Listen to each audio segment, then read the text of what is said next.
আওয়ামী লীগের যে গোপালগঞ্জের যে প্রেতাত্মারা স্বৈরাচার শেখ হাসিনার যে প্রেতাত্মারা তারা যে দুর্বৃত্ত আইন করেছে এখানে, সেটা আসলে আমি তীব্র নিন্দা জানাই। প্রথমত হচ্ছে যে আমাদের যে কর্মসূচি ছিল, আমাদের স্বেচ্ছাসেবক দলের যে সভাপতি এস এম জিলানির বাড়ি গোপালগঞ্জ, এবং সেখানে যে কর্মসূচি ছিল সেখানে শান্তিপূর্ণ একটি কর্মসূচি, এবং আমরা যেভাবে প্রতিটি কর্মসূচি পালন করছি ঠিক সেই ধারাবাহিকতা একই রকম কর্মসূচি। বাট আওয়ামী লীগের যে গোপালগঞ্জের যে প্রেতাত্মারা স্বৈরাচার শেখ হাসিনার যে প্রেতাত্মারা তারা যে দুর্বৃত্ত আইন করেছে এখানে, সেটা আসলে আমি তীব্র নিন্দা জানাই।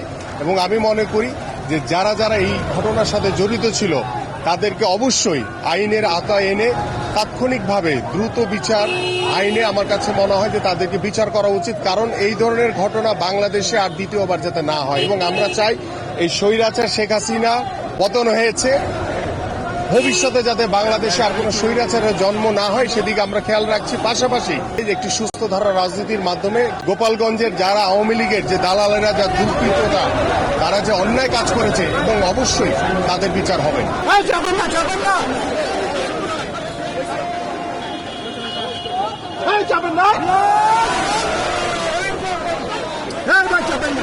চাপেন না ভাই,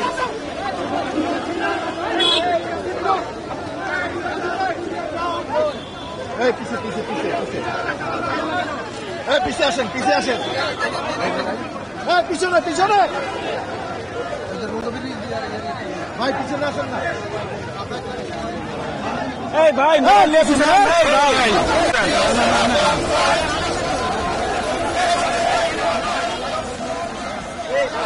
ভাই ভাই।